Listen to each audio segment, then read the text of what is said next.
እግዚአብሔር በክርስቶስ ኢየሱስ በሰራው ድነታችን ውስጥ የኃጢአት ይቅርታ አግኝተናል ብለን እናምናለን። ይህ የኃጢአት ይቅርታ አስተምሮ ግን በቤተክርስቲያን ውስጥ 9 መሰረታዊ ነገሮችን ልናቀበት ይገባል። 9 መሰረታዊ ነገሮችን ማወቅ አለብን። አንደኛ ጥያቄዎች ይታሉ። አንደኛ በእግዚአብሔር ይቅርታ እርግጠኛ መሆን እንችላለን ወይ ነው አንዱ። አሁን ብዙ ሰው የሚቸገረው እርግጠኛ ነን ወይ እግዚአብሔር ይቅር እንዳለ። አሁን ይሄንን ስናነሳ አንዳንድ ሰው አው የባለፈውን ይቅር ብሎናል፣ አሁን የምንሰራው ግን ተጠያቂንን ብለው የሚያስቡ ሰዎች እግዚአብሔር በክርስቶስ ኢየሱስ ያለፈውን ያሁኑንና የወደፊቱ ኃጢአታችንን ይቅር ብሏል። ይሄን ብለን ማመን ካልቻለን የኃጢአት ይቅርታችን ችግር አለው ማለት ነው። በድነት በኩል አግኝተናል የምንለው የኃጢአት ይቅርታ ያለፈው ያሁኑና የወደፊቱ ኃጢአት ይቅር ተብሏል ካላለን የሚያነጣጥረው አማረ ስለሚሰራው ስራ አይደለም፣ ክርስቶስ ስለሰራው ስራ ብቁነት ጥያቄ ውስጥ ሊገባ ይችላል። ደሙ በቂ ነው ወይ ካለን ለየትኛው ኃጢአታችን? ለባለፈው፣ ለአሁኑ ነው፣ ለወደፊቱ? ይህንን እንመለከታለን። ስለዚህ ይሄ አንዱ ትልቁ ጥያቄ ውስጥ የእርግጠኝነት ሰርተኒቲ ኦፍ ፎርጊቭነስ አንዱ ጥያቄ ነው። በሁለተኛ ደረጃ ክርስቲያኖች አስቀድመው ይቅርታ ከተደረገላቸው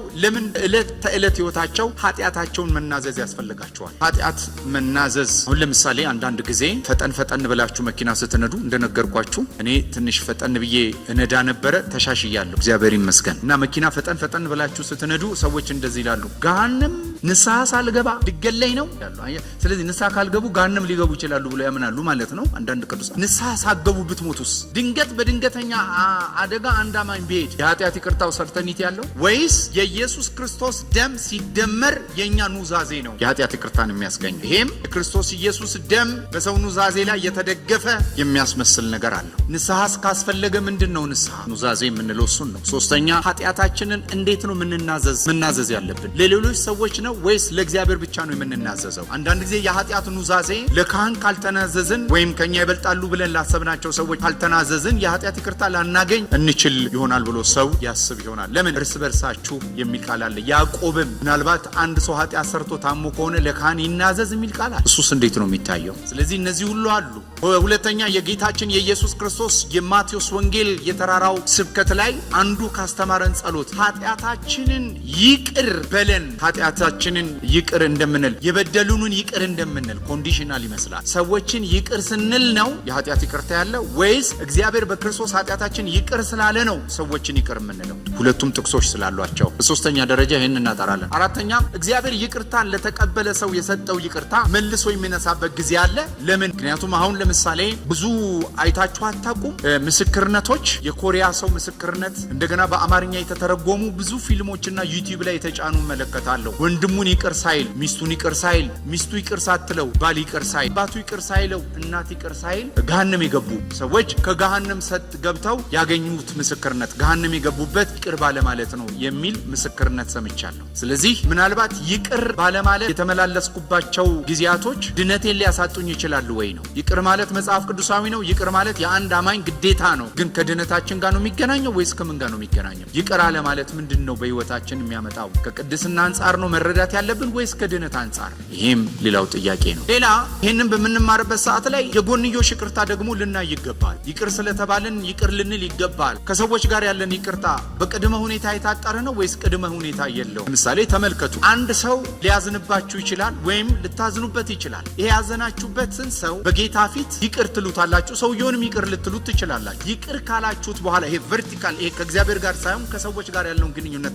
አብሬ ስለማነሳው ከሰዎች ጋር ያለንን የይቅርታ ህይወት ሰዎችን ይቅር ስላልናቸው ከሰዎች ጋር ያለው ግንኙነታችን ግን ሪስቶር ላይሆን ይችላል። ግን ሪስቶር ባይሆንም ኢሚዲየትሊ ማንም ሰው በክርስቶስ ኢየሱስ አዲስ ፍጥረት የሆነና የዳነ አማኝ ከሰው ጋር ሊኖረው የሚገባው ዕዳ የፍቅር ዕዳ እንጂ በይቅርታ መመላለስ ግዴታው ነው። ስለዚህ ይህንን ከቅድመ ሁኔታ ጋር አንጻር ነው የእርስ በርስ ግንኙነታችን ላይ ያለ የይቅርታ ህይወትን እናነሳለን። ስድስተኛ ኢየሱስ ስለ ይቅርታ ያስተማረው ትምህርት ሆን ብለው በኃጢአት ውስጥ በሚኖሩ ሰዎች ላይ እርምጃ ተግሳጽ እንዲወስድ ካዘዘው ትእዛዝ ጋር እንዴት እናስማማዋለን? ለምሳሌ በመጽሐፍ ቅዱስ በሐዋርያው ጳውሎስም በጌታችን በመድኃኒታችን በኢየሱስ ክርስቶስም ትምህርት ላይ ሰዎች በኃጢአት ጸንተው የሚኖሩ ሰዎች የሚደርስባቸው ተግሳጽ ይሄ ተግሳጽ ከመዳን አንጻር ነው ወይስ ከጥፋት አንጻር ነው መተርጎም ያለበት የሚለውንም ሐሳብ ይህንንም የምናይበት ምክንያት አለ እናያለን ማለት ነው። ለነዚህም ጥቅሶች አንዳንዶች በመካከላችሁ ኃጢአትን ስለሰሩ ምን አደረጉ ነው የሚለው፣ በበሽታ ከዛስ በኋላ በሞት የተነሱ ሰዎች አሉ። ይህንን ማየት ያለብን ከድነት አንጻር፣ እግዚአብሔር ድነት ከዘላለማዊ የማዳን አንጻር እነዚህ ሰዎች በሰሩት ድነታቸውን ከማጣት ጋር ነው ወይስ ድነታቸው? ለምሳሌ ተመልከቱ፣ መጽሐፍ ቅዱስ ምንድን ነው የሚለው? በእናንተ መካከል በአሕዛብ መካከል የሌለ ኃጢአት ያደረገ ወንድም አለ፣ ስለዚህ ከቅዱሳን ህብረት ተለይቶ ለሰይጣን ተላልፎ ይሰጥ። አንደኛ ቆሮንቶስ ምዕራፍ 5 ላይ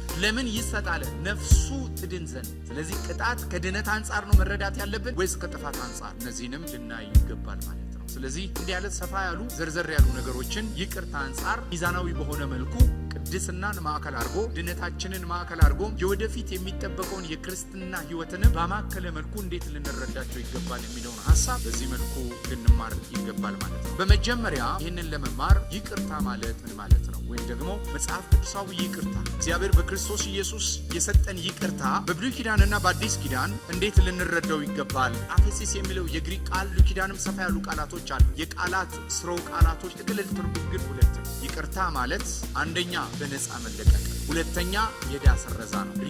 ሪሚሽን ኦፍ ሲን እንደ ኤክስፔክቴሽን ኦፍ ሲን የምንለው ማለት ነው። አንደኛው የዕዳ መሰረዝን ሲያመለክት፣ ሁለተኛው በነፃ መለቀቅን ያመለክታል። አንዳንድ ጊዜ ይቅርታን በምንመለከትበት ሰዓት ላይ በይቅርታ አስተምህሮ ላይ ሁለቱንም ካላሟላ መጽሐፍ ቅዱሳዊ አይደለም። ለምሳሌ ፍርድ ቤት ብትሄዱ አንዳንድ ጊዜ በነፃ ፍርድ ቤቱ ይለቃቸዋል። ዳያችሁ ታይቶ በፍርድ ቤት በነፃ ትለቀቃላችሁ። በነፃ ስትለቀቁ ግን ሌላ ችግር ውስጥ ገብታችሁ ብትመጡ ዳኛው ከበፊተኛው ፋይል ነው የሚጀምረው። ስለዚህ የኛ በነፃ መለቀቅ ፋይል ተይዞ የተለቀቀን አይደለንም። ፋይል ተቃጥሎ ነው የተለቀቀው። ይሻሻላሉ ተብለን አይደለም የተለቀቅነው። ዕዳ የለባቸውም ተብለን የተለቀቅነው። ይሄ ሁለቱ በጣም ልዩነት አለ። ስለዚህ በነፃ መለቀቅ ውስጥ የዕዳ ስረዛም አለ፣ የፋይል መቃጠልም አለ። ሁለቱን ያማከለ ነው የብሉይ ኪዳንም የአዲስ ኪዳንም ትምህርት። ይህንን ተርሚኖሎጂ እንድንፈታ ያደረገን የብሉይ ኪዳንና የአዲስ ኪዳን የይቅርታ ጥቅሶችን እንመልከት። አንደኛው ዘሌዋውያን 16 ከቁጥር 8 እስከ 10 የይቅርታ ትምህርት በብሉይ ኪዳን ላይ መሰረቱ ይሄ ነው። ይሄ ክፍል ነው ባይዘው የይቅርታ ትምህርት መሰረቱ ይሄ ነው። በዘሌዋውያን መጽሐፍ ምዕራፍ 16 ከ8 እስከ 10 የእግዚአብሔር ቃል እንዲህ ይላል። አሮንም በሁለቱ ፍየሎች ላይ ዕጣ ይጥልባቸዋል፣ አንዱን ዕጣ ለእግዚአብሔር ሌላውን ዕጣ ለሚለቀቅ። አሮንም የእግዚአብሔር ዕጣ የሆነበትን ፍየል ያቀርባል፣ ስለ ኃጢአት መስዋዕት ያደርገዋል። የመለቀቅም ዕጣ የሆነበት ፍየል ያስተሰርይበት ዘንድ ለመለቀቅም ወደፊት ምድረ በዳ ይሰደው ዘንድ በሕይወት በእግዚአብሔር ፊት ያቆመዋል። እንግዲህ ይሄ ዮሚ ኩፐር የሚባለው ወይም ደግሞ የስርየት ቀን ወይም the day of atonement at one moment ሁለት የተለያዩ አንድ አካል የሚሆኑበት ዮሚ ኩፐር የሚባለው የዕብራይስጥ ቃል የሚውለው በዓመት አንድ የሚደረገው የስርየትና የኃጢአት የይቅርታ ቀን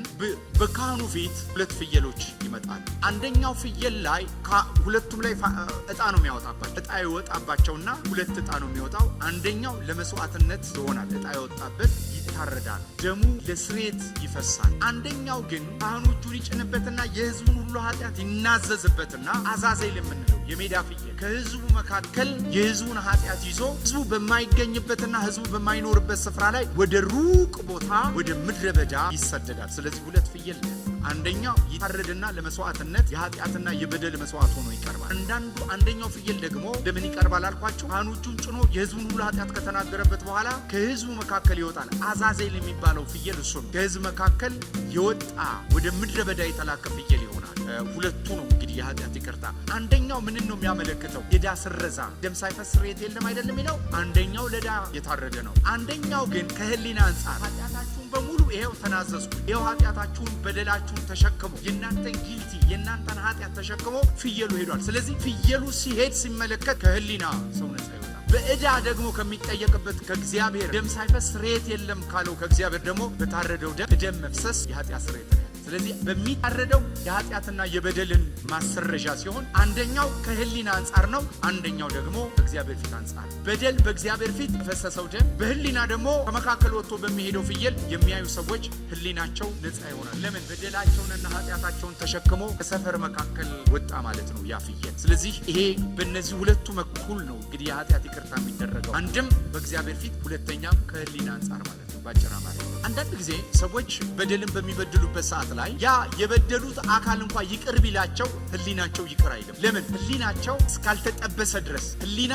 እስካልደነዘዘ ድረስ ካውንተር አለው፣ ይቆጥራል። ያችሁ አንዳንድ ሰው በድሏችሁ እንኳን ይቅር ብላችሁት ህሊናው ንጹህ አይሆንም፣ የህሊና ጸጸት ይይዘዋል። ስለዚህ ይቅርታ ማለት ህሊና አርነት መውጣትም ነው፣ በደል ካደረግንበትም አካል ነፃ መውጣት ነው። አንዱ ለእኛ ህሊና ሲሰራ፣ አንዱ ደግሞ ተጠያቂ ሊሆንበት ይሰራል ማለት ነው። ስለዚህ ሁለት ፍየል ያስፈልገው ለዛ አንዱ ህዝቡ እየተመለከተ ኃጢአቱን ሁሉ እዛ እንስሳ ላይ ተናዞ ከሰፈር ሲያወጣው ህሊናው ያርፋል። ስለዚህ ብዙ ሰው በእግዚአብሔር ፊት ኃጢአት ይቅርታ ትምህርት ስላልተማረ ያላረፈ ህሊና አለው። እግዚአብሔር ኃጢአትን ይቅር ይላል ብትሉት አዎ ይቅር ይለኛል ይላል። ህሊናው ግን ያረፈ አይደለም። ለምን? የጌታችን የኢየሱስ ክርስቶስ ደም ይላል አይደለ?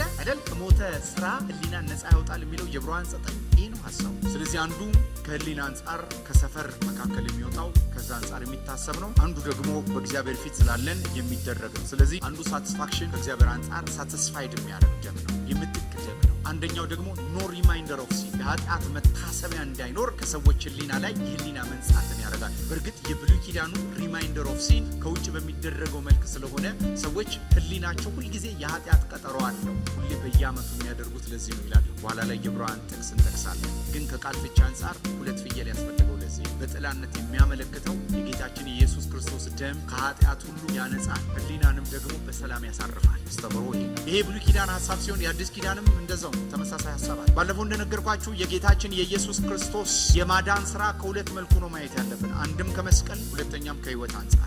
በዚህ የዳስ ረዛ ሮሜ መጽሐፍ ምዕራፍ 4 የተነሳንበት ሐሳብ ከ7 እስከ 8 እንዲላል አመጻቸው የተሰረየላቸው ኃጢአታቸው የተከደነላቸው ብፁዓን ናቸው፣ ጌታ ኃጢአቱን የማይቆጥርበት ሰው ብፁዕ ነው ይላል የሮሜ 4:7 እስከ 8 ላይ። ሮሜ 3 ባለፈው ያነሳ ነው ኢየሱስ ክርስቶስ የኃጢአት ማስተሰሪያ አድርጎ በፊቱ አቆመው ይላል። ስለዚህ ኢየሱስ ክርስቶስ ደም በእግዚአብሔር ፊት የቆመ የኃጢአት ማስተሰሪያ ደም ነው። አት ዘ ሴም ታይም ደግሞ የኃጢአት ሪማይንደር እንዳያደርግ ያደረገ ደም ነው። እንደ ሮሜ 3 የሪሚሽን ኦፍ ሲን የኃጢአትን ዕዳ መሰረዣ ነው።